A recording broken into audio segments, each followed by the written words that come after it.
tentang al-manhaj. Al-manhaj adalah sikap dan cara beragama yang benar, yang lurus. Manhajul haq, agar anak-anak ini tidak mengikuti firqah-firqah sesat.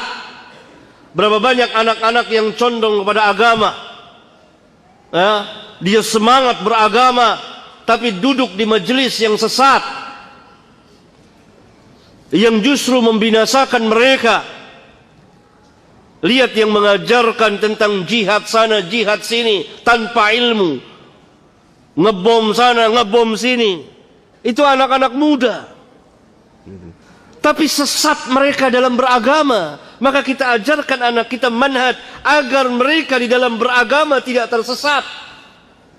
Ada bom bunuh diri. Berapa banyak? Itu kan dilakukan oleh para pemuda. Bahkan ada yang usianya sangat muda sekali, belasan tahun. Atas nama apa? Atas nama agama.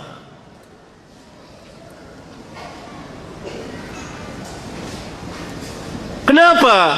Karena mereka diajarkan oleh para penyesat atas nama agama.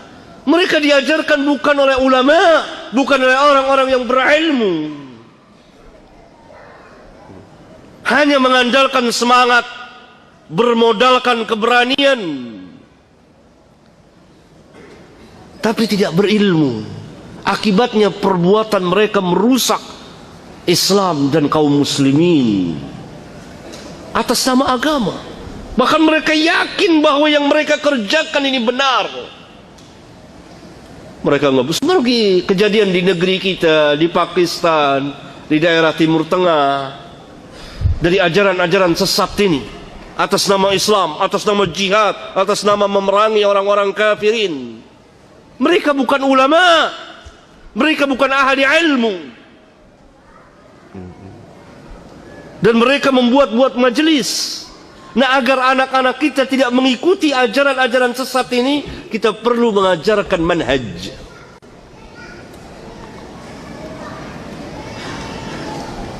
Saya telah menulis sebuah kitab tentang masalah manhaj, itu Lau kana khairan lasabaquna ilaihi. Barangkali kalau memungkinkan kita bahas di masjid ini, kalau mungkin, insyaallah taala, supaya anak-anak kita dan kita tidak tersesat dalam beragama, supaya lurus, supaya mengikuti sunnah Rasulullah sallallahu alaihi wasallam. Karena ajaran Islam adalah kemaslahatan untuk kemaslahatan umat manusia, memberikan kemaslahatan kepada umat manusia. Hatta orang-orang kafirin hidup di tengah-tengah kaum muslimin dijamin aman. Bagaimana mungkin Islam mengajarkan perusakan tanpa hak, membunuh tanpa hak, menumpahkan darah tanpa hak, merusak bangunan dan jalanan, sedangkan sebuah duri yang ada di jalanan kita singkirkan merupakan bagian dari keimanan. Kan Nabi SAW bersabda, iman itu mempunyai 60 cabang lebih, dalam riwayat yang lain 70 cabang lebih. Ini dalam riwayat Bukhari dan Muslim.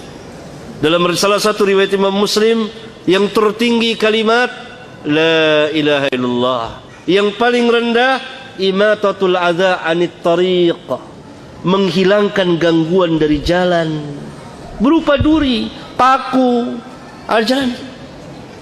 Lihat, bagaimana mungkin Islam mengajarkan perusakan kalau sebuah paku yang ada di jalan diperintah untuk kita singkirkan agar tidak terkena manusia yang jalan di jalanan tersebut.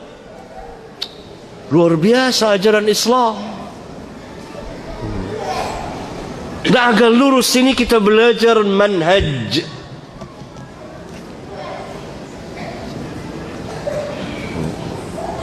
Agar tidak tersesat jalan.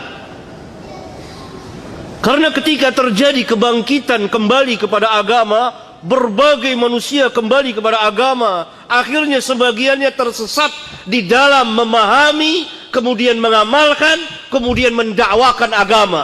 maka terjadilah apa yang telah terjadi pada sebagian dari kita. Disebabkan apa? Kesesatan di dalam memahami din. Atas nama apa? Atas nama Islam. Dan hal ini diambil kesempatan oleh musuh-musuh Islam untuk merusak Islam. Bahkan mungkin mereka menyamar jadi kaum muslimin. Akhirnya Islam yang rusak akibat perbuatan sebagian dari kaum muslimin, kemudian diambil alih oleh musuh-musuh Islam atas nama Islam, membuat kerusakan di mana-mana. Karena telah diperbuat pertama kali oleh, atau telah diberikan contoh oleh sebagian kaum muslimin, atau dilakukan oleh sebagian kecil kaum muslimin. Karena itu Islam bersama para ulama'nya berlepas diri dari perbuatan-perbuatan yang seperti itu. Nah, pemuda-pemuda ini belajar agama dari orang-orang yang tidak mengerti agama. Saya punya pengalaman tersendiri. Panjang cerita saya mengenai masalah ini. Pemuda-pemuda itu keras sekali. Mereka mengkafirkan sana, mengkafirkan sini. Atas nama Islam, atas nama jihad. Semangat. Mereka sholat, mereka ahli ibadah. Tapi bodoh. Semangat, tapi jahil. Berani, tapi tersesat jalannya. Belajar, tetapi kepada orang-orang yang jahil, bukan ulama.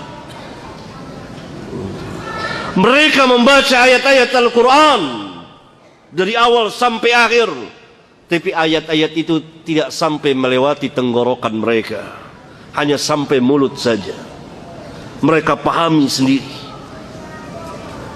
Ini akibat tidak adanya pelajaran manhaj. Karena itu sejak lama, sejak saya tulis kitab ini, saya menganjurkan kepada beberapa sekolah atau katakanlah pesantren untuk ada kurikulum khusus tentang pelurusan cara pemahaman agama atau manhaj itu sendiri.